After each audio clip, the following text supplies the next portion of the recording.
A lot of adversity overcome today. How important is a win like this for you in your program and putting a corner piece into the foundation?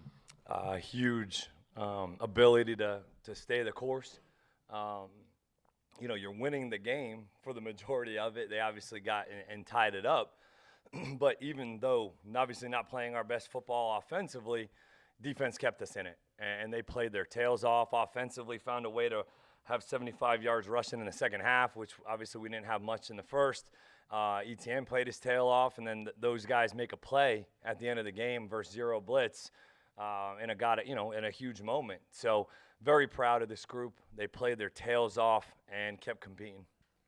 Coach, the resilience factor, not just with Brian Thomas and the receivers with all the drops, but also the defense. Yeah. Had a chance to put it away late last week, came back and did it this week. What kind of confidence can that build for such a young roster? Huge. They should take so much confidence from this, especially defensively, as you mentioned. Tyson Campbell, gets hit on the double move and then comes back, right, and makes a huge play, playing through the hands on a potential explosive play. The fact that we take the ball away as much as we have and give us so many opportunities to go and have extra possessions. You talk about finishing a game the right way. I mean, it was not pretty. It was not for us offensively, but we can take, and we should take a ton of confidence from this to go clean up.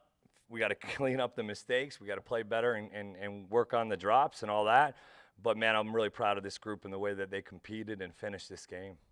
Specifically for Brian, obviously the drops early. He's getting booed, throws his helmet on the sideline. How big was that 46-yard catch? Huge. You saw all the emotion afterwards. I mean, just Huge. had to get him on the right track. Right? Totally. I mean, I thought it was trending.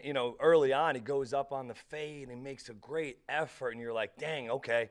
He didn't come down with it, but, man, it looks like it's obviously trending. And then I thought when we had the third, and I think it was 14, where we had the illegal shift where he had a good big time catch. I think that would have got him going. It was every time you had an opportunity to almost get things rolling, something negative occurred. So, just talk to him in the locker room and just, really proud of the way that he finished. That was a huge play and a big time moment. So, we got to get it cleaned up, but he should absolutely take confidence from that play and be able to continue to go forward.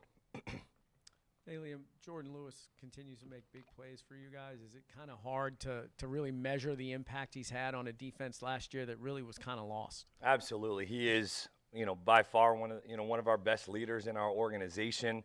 Was in my office Wednesday morning at 7 a.m. talking to me about some things and the mentality that Jordan has, that he competes with, that he spreads his word and our word to the rest of the guys. He's infectious. He really is. He's a pro's pro, but he's not going to just be quiet about it. I mean, he wants to reach everybody that he's involved with. Not just the defense, offense and team. So he's really proud of Jordan. So happy to have him, obviously. But, he's definitely a catalyst for us. When you're just starting as a new head coach, what does a win like this do for you when it's not going right, but then all of a sudden at the end it does? Yeah. It had you had a little bit of an eerie feeling almost, kind of like last week in a way, where you're like, oh, God, they're moving it a little. But I was kind of a little, I don't want to say yelling during that last drive, but I was probably a little frustrated.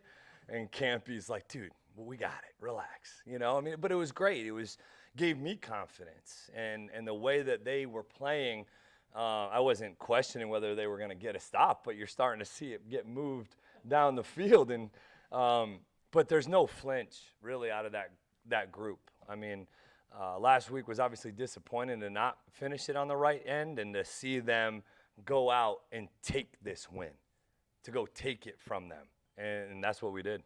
Hey, Liam, 3 games now seeing Josh Hines Allen in action, and today obviously with the tip at the end. Just what have you seen from him, and how important has he been to this defense? Huge. I mean, like we kind of said during the week, it hasn't quite shown in every stat book, but his presence, what he does in terms of affecting the game, both in the run and the pass, has been really, really something that's helped us out to get other people to be able to get pressures and the way that he affects the game, but also just his practice habits, man. Like the way Josh practices, the way that he is in the meeting setting, the way that he lifts, the way that he does everything is really what we're trying to continue to do as a program, and really proud and happy for that defense, especially for Josh. And Josh was incredibly consistent from the start. Had a hit on Stroud, I think, on their second play. Drew numerous holds. It just seemed like throughout the entire game, and then obviously makes the tip at the end that Antonio gets the pick on. Yeah. But just can you talk about how rare it is to see a defensive end affect a game from basically the first play to the last? No, that's a great point. He did. He was. They started fast. I mean, we elected to defer for kind of that reason, honestly. It was just to kind of get our defense out there and let them go start fast and affect the game. And those guys did that. Josh, the length, but it's just his strain and the way. I'm not taking anything away from his athletic ability, his talents, how hard he's worked, but it's the way that he plays, his strain, his finish. Even if he doesn't win on a rush, he does. Those guys really up front have all done a nice job of getting their hands up and affecting the pass game in different ways. So really, I mean, he was pretty emotional in there and excited and juiced up. So hopefully it's a sign to keep moving forward. Liam, what did it say to you, the running game, just being able to get it going in the second half after starting a little slow?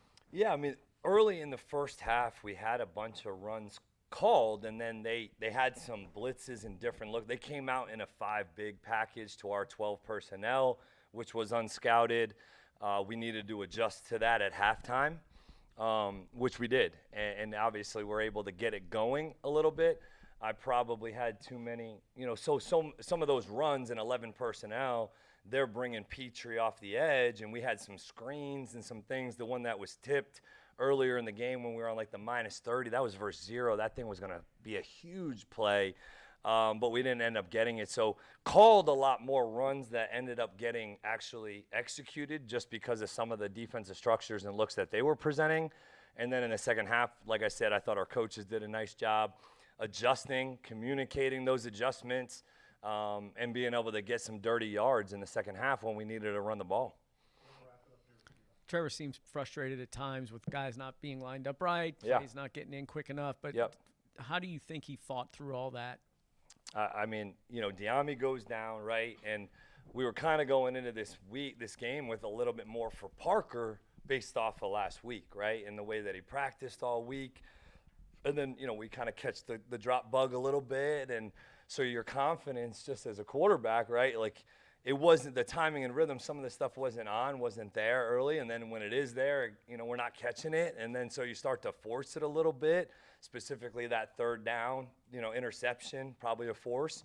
But, man, I was very proud that, yeah, he was frustrated. We were all frustrated on the sidelines and communicating. But there really was none of this at all.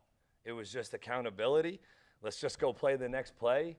And then in a critical moment, that play to BT was all Trevor in terms of the can. Like, that was a run play that they had saw blitz on, 0 blitz. He gets out of the play. We had a run on. He gets out of it, fixes the protection, picks it up, and then we execute the, kind of skinny that we had in there, and BT comes ripping in the window. He delivers it on time. I mean, yeah, it was a very frustrating outing in a lot of ways, man. But I'm hoping and we're hopeful that a moment like this can maybe do this for us and help us go to the next level in terms of understanding truly what it takes to throw and catch at a consistent level. Thanks, Coach. All right, guys. Thank you, guys.